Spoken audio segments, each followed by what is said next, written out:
Hello friends, my name is Anuradha Singh and I am from Study for IQ। और friends, आज हम बात करेंगे फंडामेंटल राइट से जुड़े कुछ उन क्वेश्चन की जो हमारे प्री में, हमारे इंटरव्यू में और मेंस में भी कवर होते हैं।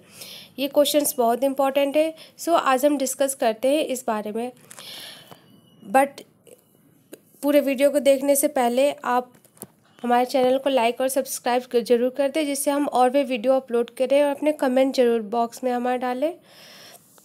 फ्रेंड्स, सबसे पहले हम देखते हैं कि हमारे फंडामेंटल राइट कहाँ से कहाँ तक दिए हुए हैं। सो फ्रेंड्स, ये हमारे आर्टिकल 12 to 35 के पार्ट 3 में दिए हुए हैं। ये बहुत इंपॉर्टेंट है, पूछा भी जाता है प्री में हमारे। सो इसे याद होना ही चाहिए हमें। इसकी मीनिंग हमेशा इंटरव्यू में पूछी जाती है, मुझसे भी पूछी गई है। चाहे वो मैंने जितने भी अब तक इंटरव्यू दिए, हर ऐसा कोई इंटरव्यू नहीं रहा जिसमें पार्ट टच ना किया गया हो। सो ये पार्ट हमारा बहुत इंपॉर्टेंट है, इसे आप सब ध्यान से देखें। सो फ्रेंड्स, हम आते हैं इसकी मीनिंग पे। फ्रेंड्स, वो राइट जो बहुत ही बेसिक होते हैं हमारे पर्सनालिटी डेवलपमेंट के लिए और एक ह्यूमन बींग के सर्वाइवल के लिए फंडामेंटल राइट कहलाते हैं। इसका मेन फीचर क्या होता है? ये ना तो एब्सोल्यूट होते हैं बट क्वालिफाइड होते हैं, मतलब इन पे हम रेस्ट्रिक्शन लगा सकते हैं और इन्हें हम सस्पेंड भी कर सकते हैं। फिर हम आते हैं कि इसकी इम्पोर्टेंस क्या पड़ी कि हमारे संविधान के द्वारा इसे ग्रांटेड किया गया। सो फ्रेंड्स, इसकी ज़रूरत हमें पड़ी for the promoting ideal political democracy. इसका एम क्या है? Establishment of government of law and not of man. हमारे पूरे कॉन्स्टिट्यूशन मेकर्स का ही एम था कि एक हमारे गवर्नमेंट ऑफ लॉ की स्थापना की जाए, किसी मैन की नहीं। और ये चीज़ हमारे पूरे संविधान जो है हमारा इस चीज़ पे बेस्ट है कि एक लोकतंत्र की हम स्थापना करें। सो इसका एम बहुत अच्छे से आप देख लीजिए और समझ लीजिए। इसे याद भी होना चाहिए in one line, that is establishment of government of law and not of a man. फिर आता है फ्रेंड्स, ये क्वेश्चन बहुत इंपॉर्टेंट है और इवन मुझसे 2 बार ये इंटरव्यू में पूछा जा चुका है। बाकी से भी पूछा ही जाता है, ऐसा नहीं कि किसी से पूछा ना गया हो क्वेश्चन। फ्रेंड्स, हमारा क्वेश्चन है कि ह्यूमन राइट और फंडामेंटल राइट में डिफरेंस क्या होता है।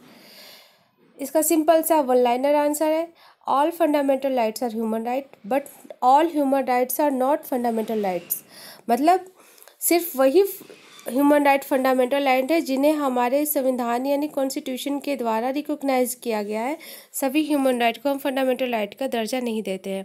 नेक्स्ट हम आते हैं कि क्या फंडामेंटल राइट स्टेट के द्वारा छीने जा सकते हैं या किसी पर्सन के द्वारा त्यागे जा सकते हैं। इसका आंसर हम देंगे no. Neither they can be state by state no there can be web. ना तो इन्हें स्टेट छीन सकता है, ना ही कोई व्यक्ति त्याग सकता है।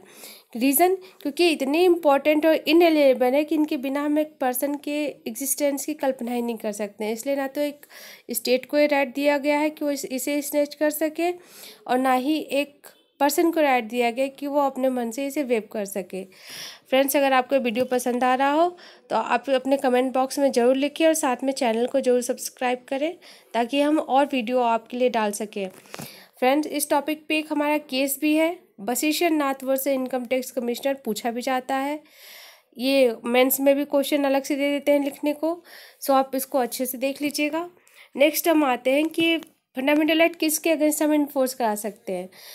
फंडामेंटल राइट हम स्टेट के अगेंस्ट, मेनली स्टेट के अगेंस्ट इन्फोर्स करा सकते हैं, बट सुप्रीम कोर्ट ने अपने जजमेंट में ये भी कहा कि इसे एक प्राइवेट इंडिविजुअल के अगेंस्ट भी हम इसे इन्फोर्स करा सकते हैं।